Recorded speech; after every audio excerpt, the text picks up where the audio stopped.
আলহামদুলিল্লাহ, যাবতীয় প্রশংসা সর্বদ্রষ্টা পালন কর্তা, রিজিক দাতা, আহকামুল হাকিমিন, রব্বুল আলামিন, যে আল্লাহ পাক পৃথিবীর নানা ব্যতিব্যস্ততার মধ্য থেকে প্রাকৃতিক দুর্যোগের হাত থেকে রক্ষা করে পবিত্র মাহফিলে আসার বসার হাদিস ও কোরআনের আলোচনা শ্রবণ করার তৌফিক এনায়েত করেছেন সেই শাশ্বত খোদার শুকরিয়া জ্ঞাপনার্থে উচ্চ রাবে বলিষ্ঠ কণ্ঠে কোরআনের ভাষায় সকলে সমুচ্চরিতভাবে বলি আলহামদুলিল্লাহ।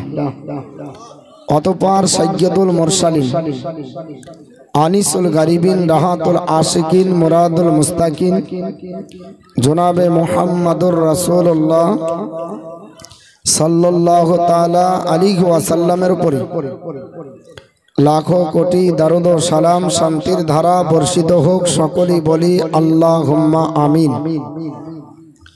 আল্লাহর কোরআন সূরাটির নাম সূরা জুমার, সূরা নাম্বার 39, আয়াত নাম্বার 41-এর কিয়দংশ তেলাওয়াত করেছি। মহান আল্লাহ পাক তৌফিক দান করলে অবশ্যই এই আয়াতকে সম্মুখে রেখে কিছুক্ষণ বক্তৃতা হবে। অমা তৌফিকি ইল্লা বিল্লাহ। এতক্ষণ পর্যন্ত আপনারা ধারাবাহিকভাবে ওয়াজ নসিহত শুনেছেন এবং দিয়েছেন।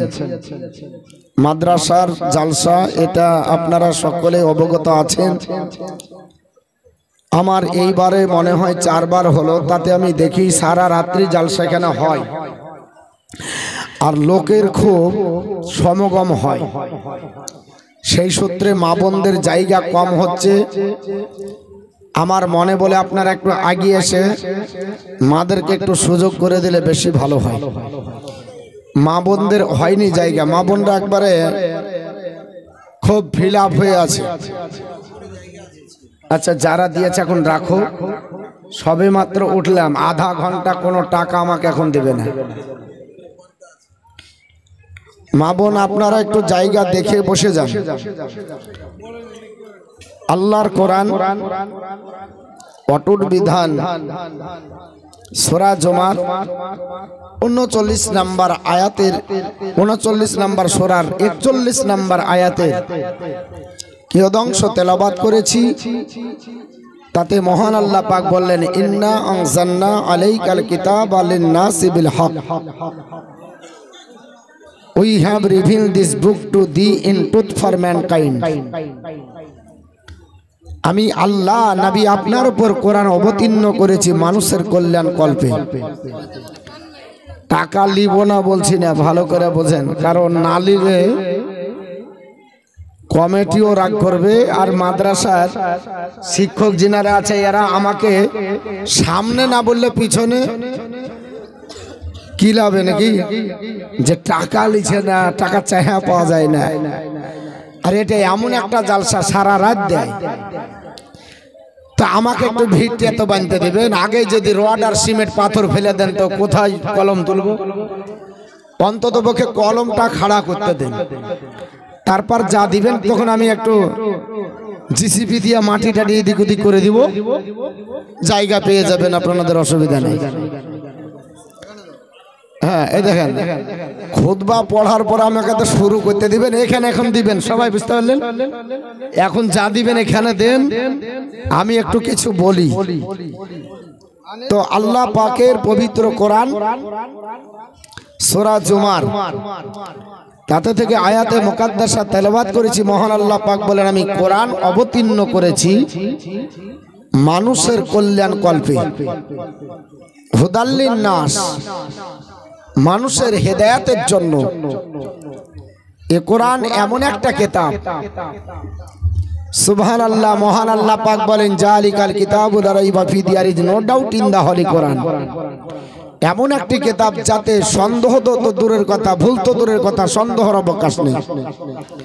ওই আল্লাহর বাণী যে আল্লাহ পাক বলে, লা তাবদিলা লিকালিমাতিল্লাহ, no change can there be in the words by Allah, যে আল্লাহর কথার কোনো পরিবর্তন নাই। জোরে বলুন সুবহানাল্লাহ। ওই আল্লাহর কোরআন, যে কোরআনের হাফিজ হয়েছে শুনছেন, if you teach your son the knowledge of the Quran, আপনার ছেলেকে আপনি কোরআনের শিক্ষা দেন, কোরআন will teach your son the knowledge of the whole all, আপনার ছেলেকে কোরআন সারা বিশ্বের জ্ঞান দিবে। জোরে বলুন সুবহানাল্লাহ। এখন আপনারা দেখতে পাচ্ছেন জ্বলন্ত আপনার প্রমাণ, লকডাউনে 2 বছরে মাদ্রাসা স্কুল কলেজ সব বন্ধ ছিল। তাহলে বন্ধ থাকলে কারখানা যদি বন্ধ থাকে প্রোডাক্টও বন্ধ হবে। এর জন্য প্রোডাক্ট যা হয়েছে খুব কম, বুঝতে পেরেছেন? এই মাদ্রাসায় 3 জন 4 জন 5 জন করে হয়, এবারে 1 জন হয়েছে। তার মানে পড়াশোনা কেমন হয়েছে আপনারা সবাই জানেন। স্কুল কলেজ তো আপনার বলে হচ্ছে ঘাস বেঁধে গেছিল, এই জন্য আপনার বলে হচ্ছে এখন করোনা নাই, মোটামুটি একটু দূরে সরে আছে, সুযোগ পেলে আবার আসতে পারে। তবে একটু ভালো করে মাজা বেঁধে যদি লাগা যায় আর করোনা হয়তো আসবে না, আল্লাহ দিলে হবে। তো যাই হোক, করোনা আপনার যদি হয় চিন্তা করেন না, করোনা এটা রহমত আল্লাহর, কি ইমানদারদের জন্য রহমত, বেঈমানদের জন্য রহমত না, বেঈমানদের জন্য গজব হবে। বেঈমানদের জন্য কি হবে?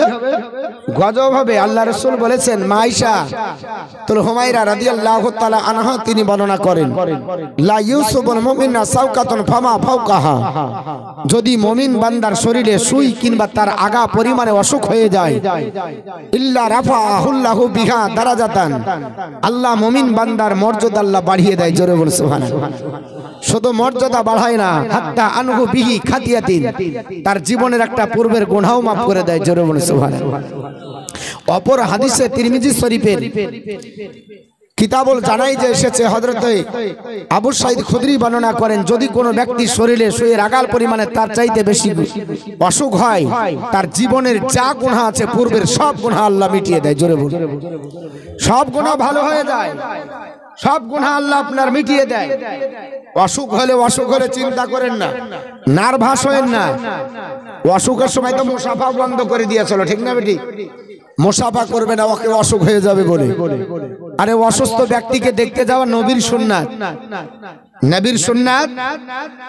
ইয়াদাতিল মারিজ, বিমারিকে দেখতে যাও, নবীর সুন্নাত হলো অসুস্থ ব্যক্তিকে দেখতে যাওয়া।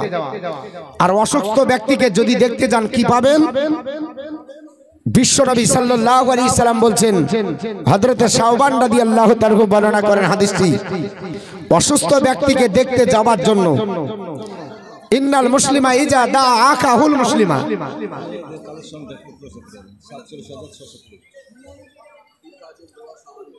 মেয়েদের কাছ থেকে কালেকশন এসেছে 47,620 টাকা। সুবহানাল্লাহ বলেন জোরে, আর একটু জোরে হবে না? সুবহানাল্লাহ বলে নাকি হয়, নাকি হয় কটা? হ্যাঁ, প্রচুর নাকি হয়। আইডিয়া তো মেরে দিলাম, ধরে ধান না ধরে পাতান।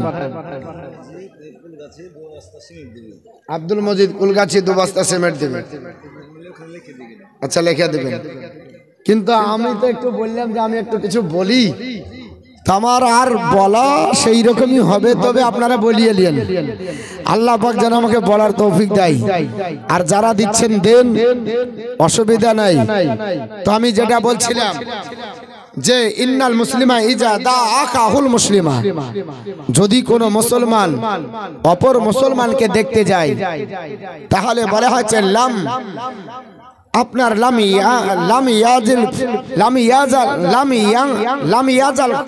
খারিফিল ফিল জান্নাতি, যতক্ষণ পর্যন্ত সে ওই ব্যক্তির কাছে থাকবে ততক্ষণ জান্নাতের বাগানেই থাকবে। জোরে বলুন, আল্লাহর জান্নাতের বাগানে থাকবেন অসুস্থ ব্যক্তিকে দেখতে গেলে। তাহলে আমরা অসুখের জন্য পড়াশোনা বন্ধ করতে পারি না। বাড়িতে পড়ুন, বাড়িতে পড়লেই আপনার হয়ে যাবে। কিন্তু আমরা বাড়ি ঘর সব ছেড়ে দিয়েছি, মোবাইল নিয়ে ব্যস্ত, মোবাইল নিয়ে ব্যস্ত। যাই হোক, আল্লাহর কোরআন তেলাওয়াত করেছি, কোরআন সম্পর্কে বলা হলো, ইফ ইউ আপনার বলা হয়েছে ইফ ইউ রিড দা কোরআন, তুমি যদি কোরআন পড়ো, ইউ উইল ফাইন্ড গুডনেস, তো তুমি নেকি পাবে। পড়তেও যদি না পারো ইফ ইউ টাচ দা কোরআন, কোরআনকে স্পর্শ করো, ইউ উইল ফাইন্ড গুডনেস, তবুও নেকি পাবে। যদি ছুঁতেও না পারো, ইফ ইউ লুক এট দা কোরআন, কোরআনের দিকে তাকাও, ইউ উইল ফাইন্ড গুডনেস, তবুও তুমি নেকি পাবে। কারণ কোরআনই যে বার্নিং মিরাকল, কোরআন আল্লাহর জ্বলন্ত মাজেজা। জোরে বল সুবহানাল্লাহ। কোরআন কি? আল্লাহর জ্বলন্ত মাজেজা। সব বিশ্বের জ্ঞান আমার আল্লাহ কোরআনে দান করেছে। Quran is a religious book in which Allah has given the knowledge of the whole all.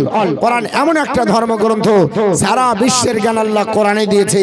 এই জন্য তো বিশ্ববিখ্যাত আপনার বলা হয়েছে ডক্টর বি আর আম্বেদকর ভারতের সংবিধান রচয়িতাকারীদের মধ্যে শীর্ষস্থানে, যার নামটা লেখা আছে।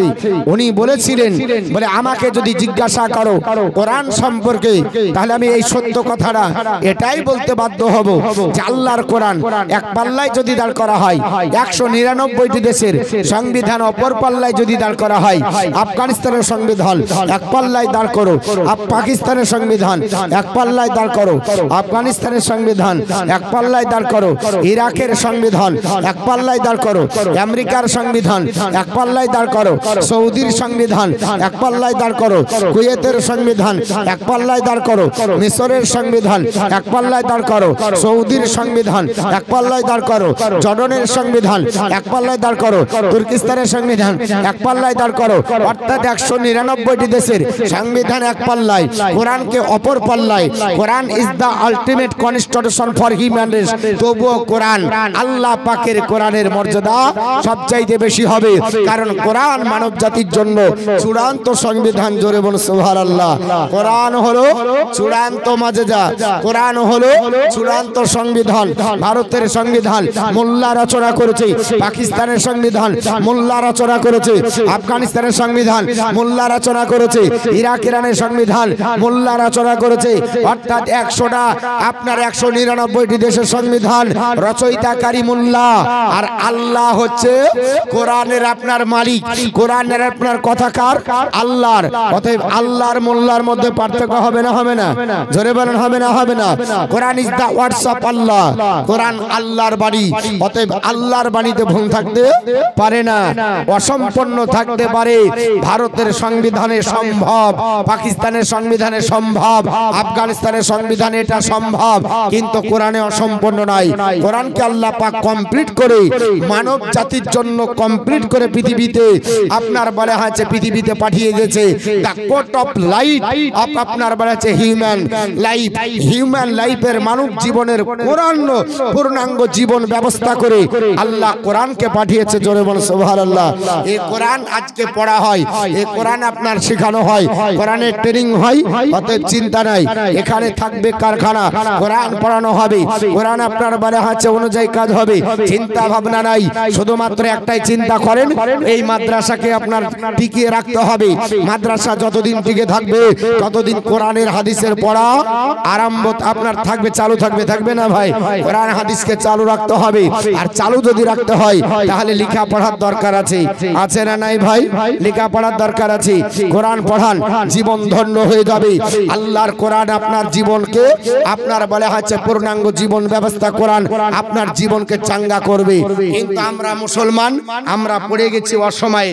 এমন একটা সময় পড়ে গেছি আমাদের বাপ দাদার খেসারতি দিতে হচ্ছে। কি দিতে হচ্ছে? বাপ দাদার খেসারতি। বাঘ আছে পাহাড়ের উপরে, আর নিচে ছাগলের বাচ্চা পানি খাচ্ছে। কিসের বাচ্চা? ছাগলের বাচ্চা। তো বাঘ ওকে খাবে। কাকে? ছাগলের বাচ্চাটাকে বাঘে খাবে। তো বাঘ কি করে খাবে? তো বাঘ বলছে যে কোনো একটা বাহানা তো ধরতে হবে। তো বাঘ উপর থেকে বলছে, এই বেটা আমার পানি ঘোলা করছিস কেন?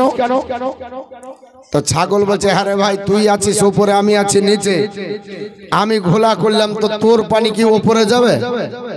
পানির খাসিয়াত বৈশিষ্ট্য হলো নিচে গড়ে যাবে। তা আমি নিচে, তুই পাহাড়ের উপরে, আমি ঝর্ণার পানি খাচ্ছি, তোর পানি ঘোলা হচ্ছে। তো যাই বেটা, তুই বিয়া আবার তর্ক করছিস, তোকে কাপ করে খেয়ে। তো বলছে, ভাই আমাকে কি দোষ খাবি? আমার কিছু দোষ আছে। বলে, তুই করিসনি, তোর বাপ করেছে। এখন তোদের বাপের খেসারতি দিতে হবে। মুসলমান আমাদেরকে বাপের খেসারতি দিতে হচ্ছে। বাপের খেসারতি দিতে হচ্ছে কি? মুঘল শাসকেরা রাজত্ব করে গেছে, ওরা হলো আমাদের বাপদাদা, আর আমাদেরকে এখন খেসারতি দিতে হচ্ছে। আমাদেরকে খেসারতি কি বলে? মুসলমান তোমরা অবিচার করেছো, তোমরা আপনার মন্দির ভেঙে মসজিদ করেছো, জোরে বল নাউজুবিল্লাহ। মন্দির ভেঙে মসজিদ করলে ও মসজিদে নামাজ হবে? জোরে বল নামাজ হবে না। কারো জায়গাতে দখল করে যদি মসজিদ করেন হবে? আপত্তি করলেই তো হবে না। আর মন্দির ভেঙে মসজিদ করলে নামাজ হবে? অসম্ভব। জানার দরকার আছে, কিন্তু আমাদের বাপদাদাকে টানছে। আল্লাহ পাকের পৃথিবীর জমিনে বান্দা মুঘল শাসকরা দেশ শাসন করেছে, তারা কোরআনকে খুলে দিয়ে দেশ শাসন করেছে। সামনে কোরআন, তারপরে বিচার করেছে। এর একটা জ্বলন্ত নজির আমি আপনাদের কাছে তুলে ধরব।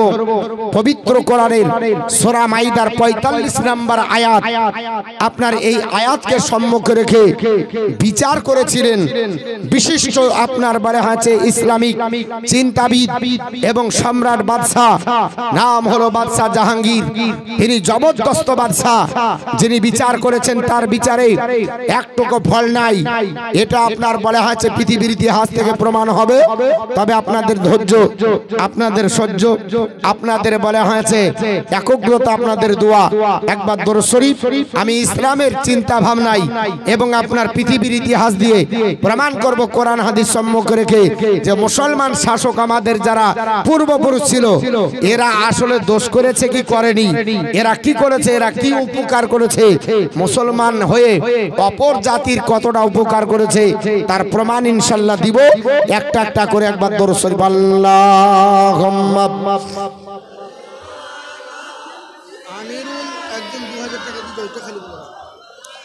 আনিরুল শেখ 2000 টাকা দান করেছে, আল্লাহ দান কবুল করে জোরবেন আল্লাহুম্মা আমিন।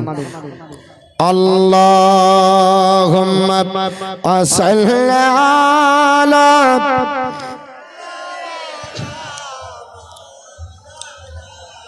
মুহাম্মাদ ওয়া আলা আলি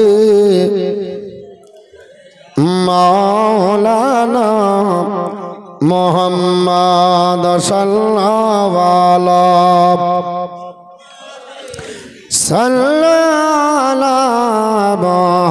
মুহাম্মাদ হরদম জামাশন কালো পাক নামে মুহাম্মাদ হরদম জাবা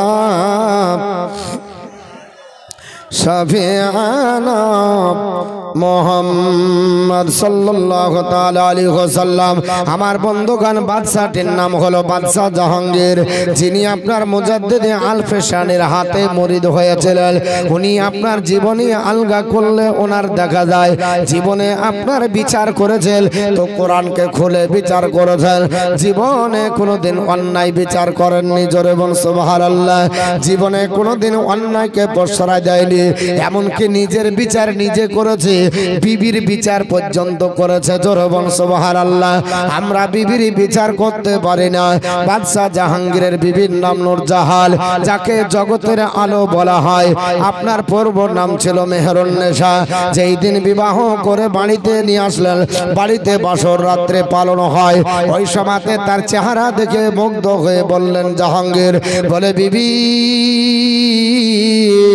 তোমার চেহারা দেখে আমি পাগল পারা। আজ তোমার নাম মেহেরুন্নেসা না, আজ হলো তুমি জগতের আলো। কারণ আপনি তোমার নাম রাখলাম আপনার বলে হাসান নূরজাহান, মানে জগতের আলো রাখা হলো। আপনার মেহেরুন্নেসা, আপনার নাম পাল্টে নূরজাহান, যে নামে এখন প্রসিদ্ধ বাবা হে বাদশাহ জাহাঙ্গীর পৃথিবীর জমিনে। তিনি আপনার একদিন রাত্রিবেলায় আপনার রাত্রিবেলায় স্ত্রীর সঙ্গে আপনার রাত্রি অতিবাহিত করে।